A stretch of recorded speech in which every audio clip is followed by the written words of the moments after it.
শহীদ হাদি চত্বরে যেই জুলাই ৩৬ স্মৃতিস্তম্ভটি রয়েছে, এটির মধ্যে কে বা কাহারা জুতার মালা দিয়ে অবমাননা করেছে, সেই জুতার মালা খুলছেন একজন, আপনারা দেখতে পাচ্ছেন। জাতীয় নাগরিক পার্টি এনসিপি সদ্য ঘোষিত চট্টগ্রাম মহানগর আহ্বায়ক কমিটি থেকে একযোগে ২২ নেতাকর্মী পদত্যাগ করেছেন। তাদের মধ্যে একাধিক যুগ্ম আহ্বায়ক, যুগ্ম সদস্য সচিব সহ সাংগঠনিক সম্পাদক ও সদস্য রয়েছেন। শহীদ হাদি চত্বরে যেই জুলাই ৩৬ স্মৃতিস্তম্ভটি রয়েছে, এটির মধ্যে কে বা কাহারা জুতার মালা দিয়ে অবমাননা করেছে, সেই জুতার মালা খুলছেন একজন, আপনারা দেখতে পাচ্ছেন। এইমাত্র এটা দেখলাম, কিন্তু আসলে এটা আপনারা জানেন কারা এর বিপরীত শক্তি, কাদের গায়ে লাগে, গায়ে ছেঁকা লাগে জুলাইয়ের একটা স্কাল্পচার। সো এটা বুঝতে বাকি নাই। এখন ঘটনা হচ্ছে যে তারা এগুলো করবে, ঠিক আছে, এগুলো সুযোগ পাইলে তারা করবে, এটা তেমন কিছু না। এখানে সিসি ক্যামেরা আছে নিশ্চয় আশেপাশে, এটা প্রশাসনের দায়িত্ব। এগুলো দেখে এগুলোকে গ্রেপ্তার করতে হবে, এগুলোকে অ্যারেস্ট করতে হবে, এটা আসলে প্রশাসনের দায়িত্ব।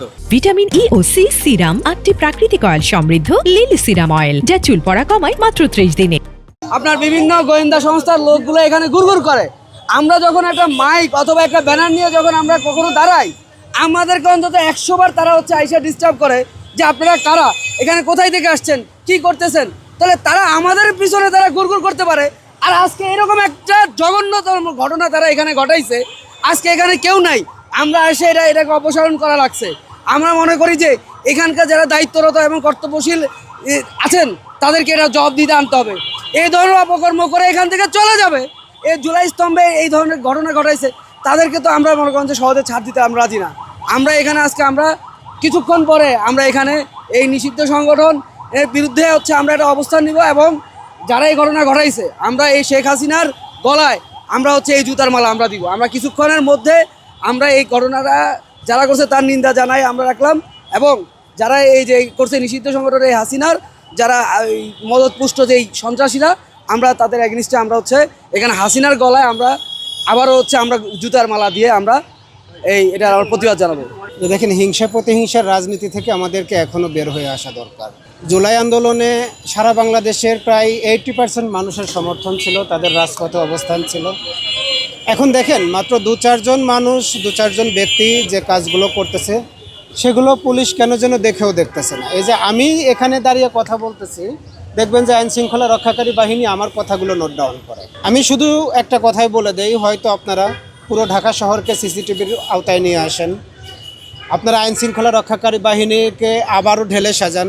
আপনি যদি আইন শৃঙ্খলা রক্ষাকারী বাহিনীর ভিতর 50,000 যে আওয়ামী লীগের সময়ের চাকরি দেওয়ার যে লোকগুলো ছিল তাদেরকে রেখে যদি আপনি আইন শৃঙ্খলার উন্নতি করতে চান, সেটা কোনোভাবেই সম্ভব না। আর আপনাদের মাধ্যমে স্বরাষ্ট্রমন্ত্রী মহোদয়কে বলি, আপনার যদি এখনও সংবিধান নিয়ে ক্লাস শেষ না হয়, আপনি সংসদে এখনও সংবিধানের ক্লাসগুলো নিতে থাকেন।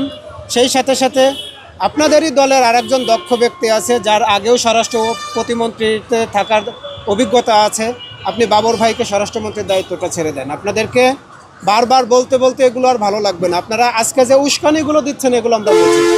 এই উস্কানিতে যেদিন আমরা পা দিয়ে দিব, সেদিন কিন্তু দেশের ক্ষতি হয়ে যাবে।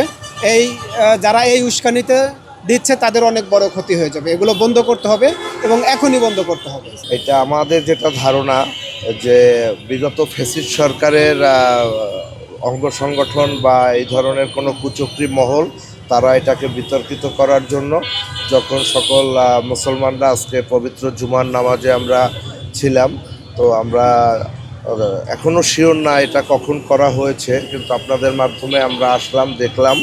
তো কখন করা হয়েছে আমরা এগুলো সিসিটিভি ফুটেজ আছে এবং স্থানীয় সাক্ষী আছে, আমরা যাচাই বাছাই করে আইনগত শক্ত পদক্ষেপ গ্রহণ করব। এখন এটা আশঙ্কার কথা, তারপরে এটা হওয়ারও সম্ভাবনা আমি উড়িয়ে দিচ্ছি না। আমরা ফুটেজ অ্যানালাইসিস করব, এখানের স্থানীয় লোকজন যারা দেখেছে, প্রত্যক্ষদর্শীদের আমরা খোঁজার চেষ্টা করতেছি। তো আমরা সাক্ষ্য প্রমাণের আলোকে এবং ভিডিও ফুটেজ বিশ্লেষণ করে আমরা আইনগত ব্যবস্থা নেব। জাতীয় নাগরিক পার্টি এনসিপি সদ্য ঘোষিত চট্টগ্রাম মহানগর আহ্বায়ক কমিটি থেকে একযোগে ২২ নেতাকর্মী পদত্যাগ করেছেন। তাদের মধ্যে একাধিক যুগ্ম আহ্বায়ক, যুগ্ম সদস্য সচিব সহ সাংগঠনিক সম্পাদক ও সদস্য রয়েছেন। শুক্রবার পদত্যাগের বিষয়টি নিশ্চিত করেছেন বর্তমান কমিটির দপ্তর সম্পাদক মোহাম্মদ রাফসানজানি রিয়াজ। পদত্যাগী নেতাদের অভিযোগ, কমিটিতে অযোগ্য ও বিতর্কিত ব্যক্তিদের গুরুত্বপূর্ণ পদে রাখা হয়েছে। পাশাপাশি কয়েকজন দায়িত্বশীল নেতার বিরুদ্ধে চাঁদাবাজি, টাকার বিনিময়ে পদ বাণিজ্য, নারী কেলেঙ্কারি ও মামলা বাণিজ্যের মাধ্যমে অর্থ উপার্জনের মতো গুরুতর অভিযোগ তুলেছেন তারা। পদত্যাগী দপ্তর সম্পাদক রাফসান জানি রিয়াজ বলেন, যারা ত্যাগী তাদের মূল্যায়ন করা হয়নি, তাই আমরা এ কমিটির পুনর্মূল্যায়ন করতে কেন্দ্রীয় আহ্বায়ক নাহিদ ইসলামকে জানাবো। পদত্যাগ করা নেতাকর্মীদের মধ্যে আছেন যুগ্ম আহ্বায়ক সৈয়দ এহসানুল হক, কামরুল কায়েস, যুগ্ম সদস্য সচিব মোহাম্মদ সোহরাব চৌধুরী, হামিদুল ইসলাম, বদিউল আলম, মোহাম্মদ সরওয়ার আলম, ইকবাল মাসুদ সহ অন্যরা।